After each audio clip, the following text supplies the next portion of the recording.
So Bill Gates and President Trump had a 3-hour meeting, I suppose, over dinner in which they discussed a variety of things. And Bill Gates says he was impressed with Trump. Let's talk about it.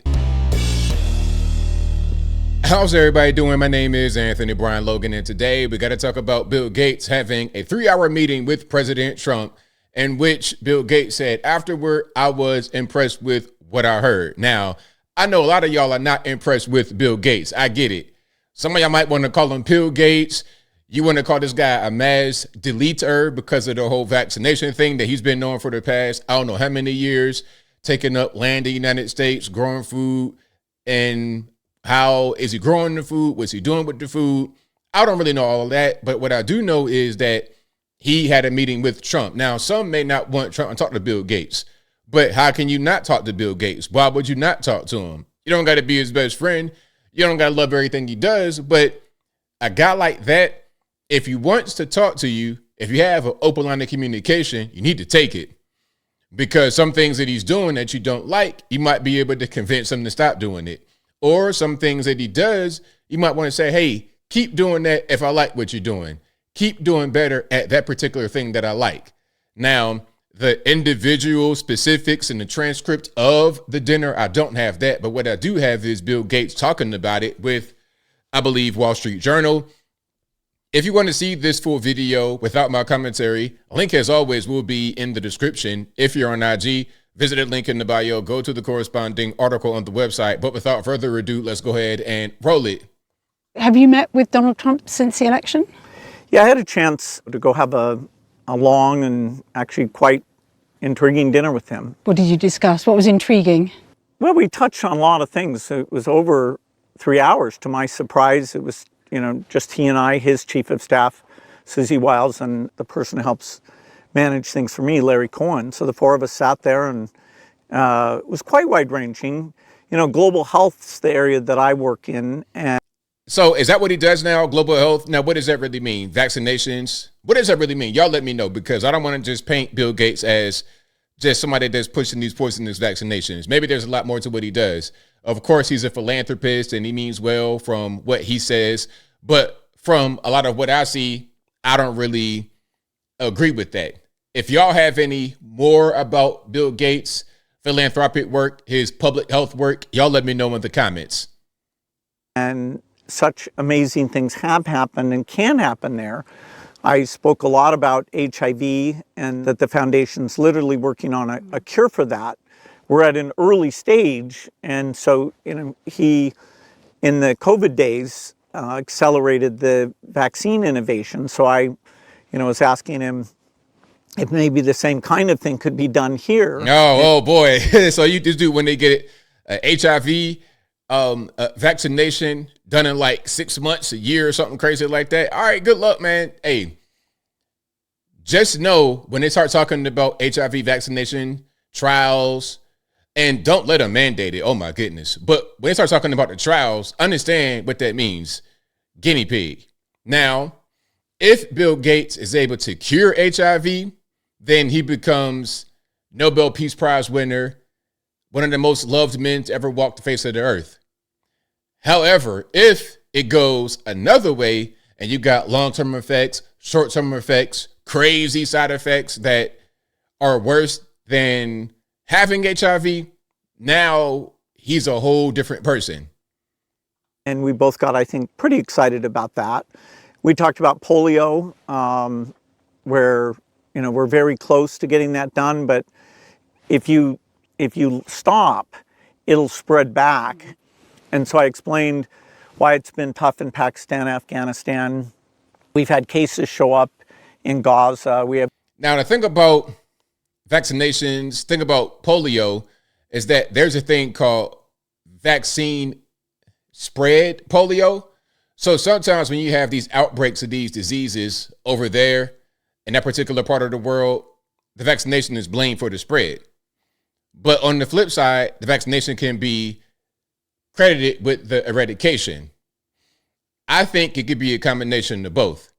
And also, you're talking about certain diseases, maybe some of your hygienic habits, your habits of having clean, potable water, maybe some of those things would contribute to the eradication of disease instead of vaccinations or in conjunction with vaccinations?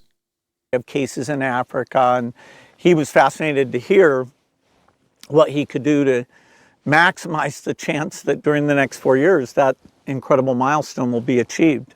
I felt like he was, energized and, looking forward to helping to drive innovation. I was frankly impressed with how well he showed a lot of interest in the issues I brought up.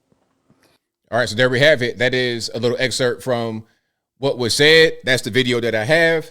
Again, I'll link to that in the box. And this, again, I think it came from Wall Street Journal. So shout out to them.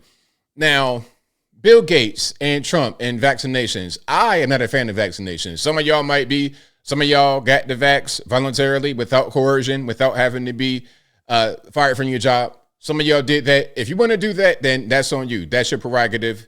Hey, your body, your choice, right? For me, I'm not a vaccination guy. Flu shot, no.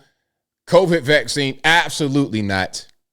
I'm not getting any of these vaccinations. I'm more of a home remedy, homeopathic. I don't know what they call it, but I'm more into the herbs and eating right and whole food diet, things of that nature. I feel like a lot of what we have as far as affliction, especially in the United States, Western world, we have Western world afflictions, diabetes, obesity.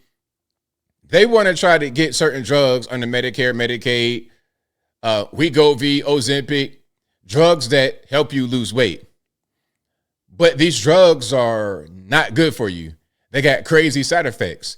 And the thing you're trying to accomplish with those drugs can be accomplished by lifestyle change. Simple lifestyle change.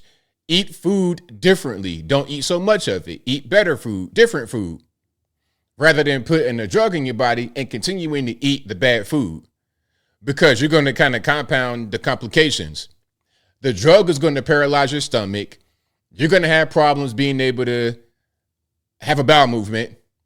It's going to eat away at your muscle tone because you're not eating properly to fuel your body. Your muscle tone is going to be eaten away. Your stomach's going to be a mess. You're going to be on the toilet crying tears because you can't go number 2 like you want to. It's a mess. And then, like I said, you're eating the bad food. So any kind of red 40 and this dye and that carcinogen, you're putting all that in your body. So then you're going to have side effects from that. I think as I close that we really shouldn't be so focused on drugs and pills and vaccinations and things to help us get beyond the diseases that we have. I think we should look more for lifestyle changes, environment changes. I'm not a tree hugger or nothing like that, but okay, if you have an incinerator and you live right there and you're breathing in whatever comes from the incinerator, maybe that might cause cancer. Maybe that might want to, maybe you might move away from that to, have a better quality of life, just maybe. Some things we could do are pretty simple, pretty basic in order to ensure our health and wellness. The pills, the drugs, and all of that, in my humble opinion, should be the last resort. If someone has HIV and it didn't progress to AIDS and they get ready to die, then at that point, okay, you want to take a drug or a pill or something like this? All right, I get it. But you want to do that beforehand? You want to do that preemptively? You may end up with something that's worse than what you were trying to prevent. And what you were trying to prevent, you could have just, used protection, not done certain risky behavior like shooting up heroin, sharing needles. If you do things like that, the prevention will be better than the drug you get, which could cause you to have a very negative side effect. But I think I'll leave that right there for now. And what say you? What's your opinion about Donald Trump and Bill Gates having the conversation? 3 hours. You heard Bill Gates say, you know what? I was impressed with what he was saying. It was an intriguing conversation. Whatever your thoughts are, let me know in the comments below. You guys know where I'm at. I'm torn on the issue. But overall, I support Trump talking to everybody. Just like when he went to the inauguration and you're talking to Barack Obama, I'm no Obama fan at all, in any way, form, or fashion. But I can respect Trump and Obama both for having a civil conversation, for being pleasant and cordial to one another in that instance. I appreciate that. Now, as long as it doesn't translate to Donald Trump taking on Barack Obama's policies and his politics, I'm cool. Same thing with Bill Gates. Okay, talk to Bill Gates, have a conversation, see where his head's at. He can see where your head is at. And if you guys can work together on some things that you have in common, then that's great. However, I don't care who it is. It could be Donald Trump, Bill Gates. Anybody on this earth, unless Jesus Christ come back from the sky and I can verify it's him, unless he come back from the sky and say, hey, ABL, take that, I'm not going to take it. And even if the big man come down and say, yo, take that, I'm going to be like, oh, man, can I get some, peer review research on that? Can we get some studies, some tests, things of this nature? I don't just put anything in my body. I'm very serious about that, which is why at my age, I'm very healthy. Okay. Very healthy, very active, a lot of energy. I feel great. That's why I'm like that. So when issues of drugs and pills and whatnot come up, I get kind of sensitive. And I hope and pray that Trump does not get into this whole let's drug everybody up mentality that some people, maybe even the Bill Gates, appear to have. But whatever your thoughts are, please let me know in the comments below. And that's all I got to say for this video. If you like what you heard, please comment, rate, share, and subscribe. Peace.